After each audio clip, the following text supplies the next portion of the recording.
What's up? Man, how you doing? All right, man. What's up? Pretty cool, huh? You don't even need to know the words. It's like the pictures speak for themselves. Like that. That's right. What the doing, man? Avery Montgomery is a college student, a young father, and a talented swimmer. He hopes that sports will help him support his family.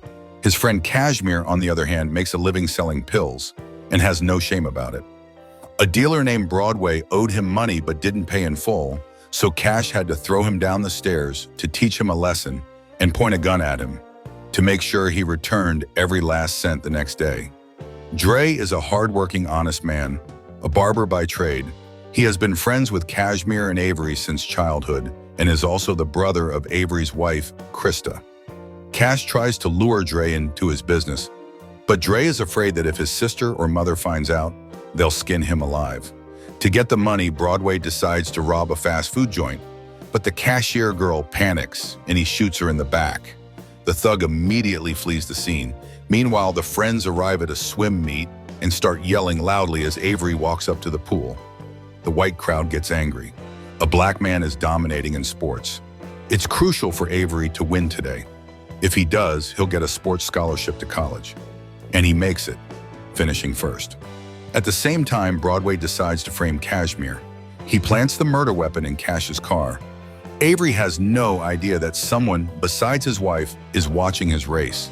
A college scout named Charles Pierce is also there. He represents several colleges interested in recruiting young talent. Pierce gives Avery his business card. At first, Avery doesn't want to get into the car with his friends, but Krista tells him it's okay, so he hops in. The guys are having fun until Dre finds a pistol under the seat. They argue about who it belongs to, and all three accidentally touch it. They decide to ditch the gun, but it's too late. Cops are already on their tail because the car matches the description of the one used in the shooting earlier. Cash pulls over. Officers point guns at them and order them out with their hands up.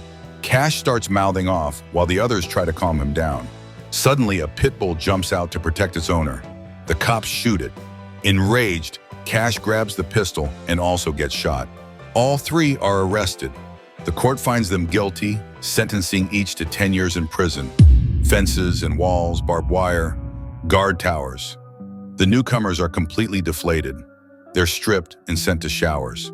The friends are split up into different cells. Trying not to look weak, Cash starts yelling at a guard, showing attitude. In his cell, he grabs a cigarette from his cellmate without asking. The guy, Knight, tries to introduce himself, but Cash jumps on him and burns his face with the cigarette. Avery's cellmate is a well-spoken older man that everyone calls Mo.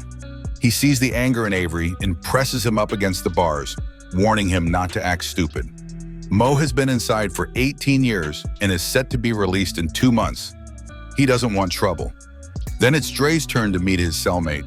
He compliments the Aryan's painting, and the guy invites him to sit and look at a Japanese comic. Another white supremacist quietly walks into the cell, and Graffiti drops the act. Well then, shall we begin? Graffiti pulls down Dre's pants, and the poor guy is assaulted on his very first day behind bars. In the hallway, Avery calls out to Cash, but immediately gets hit with a baton by a guard. Cash gets beaten too. Avery asks Mo to explain how things work in this place, but he wants nothing more to do with Cashmere. He knows he could have been with his family now if not for his gangster friend. The former friends curse each other and go their separate ways. Powerful inmates and an old acquaintance of Cash's nicknamed Cleanup introduce him to the black prison gang. They accept him and invite him to shoot some hoops. Avery tells Mo what he did on the outside, worked in a garage, swam competitively. I didn't know black folks swam, Mo says. Unlike Avery, Mo has no family. He's been inside so long that his relatives have forgotten he even exists. He has no idea what he'll do once he's released. Dre, beaten and humiliated, won't even get up from his bunk. Cleanup explains how things work in here. Officer Hines is on their payroll, and Perez, the Mexican guard, takes orders from Graffiti. There's a war going on, with two rival Mexican gangs clashing behind the scenes. That big, heavy black dude is Luis, a former football player. He rolls with Graffiti, takes business from Cleanup, and for some reason thinks he's untouchable. In the morning, all inmates were lined up in the hallway for a search. Perez found a knife hidden in Avery's mattress and dragged the stunned newcomer away for questioning. Hines asked Dre what happened to his face, but Dre stayed silent. Avery was released, with a first and final warning. The knife wasn't his. That's when Mo decided to test whether his cellmate could be trusted. Cashmere complained to Cleanup that his former friend was throwing shade at him. So Cleanup gathered some guys to play a game with Avery, their code for quietly beating down a black inmate. Hines, the only guard in the yard, turned a blind eye and let it happen. As usual, Luis was moving between the Aryans and other inmates, acting as a courier. But when he laid down on a workout bench, one of Cleanup's guys dropped a weight bar across his neck. Nobody saw a thing, just another accident. In the cafeteria, Mo warned Avery not to approach Dre anymore. He's been turned out, Mo said. Dre now belonged to Graffiti. Cleanup's girl Carla helps him run business from the outside, smuggling in product inside her body. But another woman was denied entry. She'd been blacklisted. That meant half the shipment was missing. Krista came to visit Avery, even though he told her not to. He sees himself as worthless, someone who's lost everything. He tells her to forget him. 10 years is too long, and the sooner they separate, the better. Krista says she contacted Charles Pierce, the scout, and he promised to help. Pierce believes in Avery's innocence and wants to get him out, but he needs to keep his head down and avoid trouble. Meanwhile, Graffiti receives packets of drugs from prostitutes. He swallows them, and later, retrieves them. Perez warns him not to seek revenge for Luis. If chaos erupts, all business will be shut down. But as soon as the guard leaves, Graffiti demands a razor. A guy in a wheelchair, with Hines' permission, rolls into the bathroom and picks up the goods. Cleanup confronts him. The amount is too small, but that's all Carla could deliver. To compete with Graffiti, they need a new supplier without a blacklist. That's when Cleanup remembers Avery's wife. He had seen her during a visitation. A dirty laundry bin is rolled in. Inside is the mutilated body of a black inmate. Graffiti's revenge. Pierce tries talking to the police officer.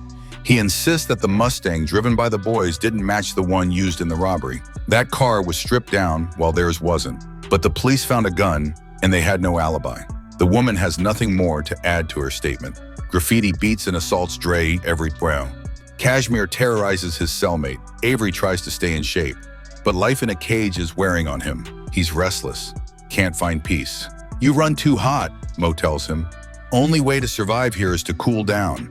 Avery writes a letter to his wife, apologizing and asking her to visit. Krista is worried about her brother Dre. He hasn't called or answered a single letter. Avery lies, saying they're in different units and he hasn't seen him. He's not that strong, don't abandon him, she says. Tell him I said hi if you see him. I will, Avery replies. Avery decided to keep his promise. Despite Mo's warnings, he headed towards Dre's cell. Inside, Dre was being beaten by Graffiti, punishment for letting his property leave the cell without permission. Dre finally tried to fight back, but the brute quickly overpowered him and began kicking him mercilessly.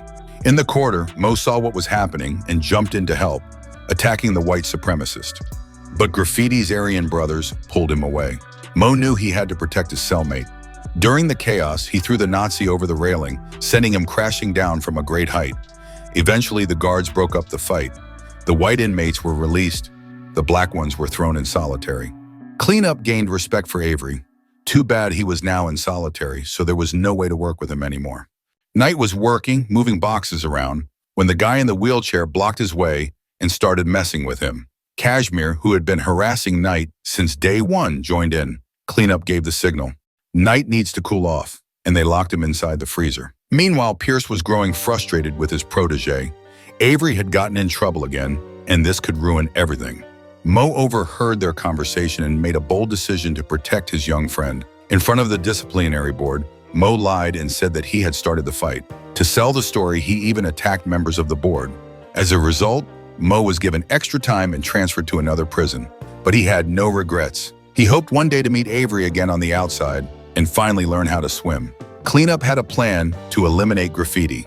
But to pull it off, he needed Dre, the broken inmate. He and Cashmere began threatening him again, telling him that his body would suffer once more unless he took the Aryan out before the Aryan took him out. In prison, Dre had started using. To motivate him, Cleanup gave him a hit. Pierce's daughter, a defense attorney, spoke with Krista. She revealed that on the same day Avery was arrested, a gang member named Broadway had also been taken in. During a robbery attempt, he and his accomplice killed 2 employees and a police officer. They were driving a white Mustang. The accomplice was shot dead, and Broadway got life without parole. Before leaving, Mo had given Avery a book, which turned out to have a razor blade hidden inside. Later, a new inmate walked nervously into Avery's cell and tried to attack him. "I ain't no punk, and I stay away from those who are," he said. The exact same words Mo had once used when he first met Avery. Cash kicked Knight out of the cell so he could talk to Avery alone. He suggested they stop feuding and stick together. In fact, they could even get rich. All it would take is connecting Krista with his dealer on the outside, who could pass her a ball. Avery was shocked. Krista? Get herself locked up? Leave their son an orphan? Cash began threatening him, saying his cellmate was gone and he was now alone. "I'm offering you protection," he said, in exchange for a favor. This was the same guy Avery grew up with. Avery told him to stay away and never speak to him again. Unbeknownst to them, Knight overheard everything. Krista visited Broadway in prison and demanded he tell the truth about what happened. To soften him up, she showed him a photo of their son. But the bitter gangster was consumed by his own worthless fate, knowing he'd never be free again. He spat at Krista and hung up the phone. Her plan failed. A Christian choir came to perform at the prison. All the inmates were seated on benches to watch. In the middle of the performance, high out of his mind, Dre lunged at Graffiti with a shank and stabbed him in the neck, killing him instantly. Officer Perez, enraged, slammed his baton down on Dre's head with full force. Tears streaming down his face, Avery called Krista to tell her that her brother, Dre, was dead. That same night, Broadway died in his cell, leaving behind a letter for Krista. Knight snitched on cleanup, and the gang boss was thrown into solitary, supposedly for his own safety. The next time Carla showed up at the prison, she was immediately arrested. Meanwhile, Cashmere was informed that his cellmate was being transferred to another facility. Krista received Broadway's letter, delivered right to her at the cemetery. In it, he confessed to the robbery and the murders.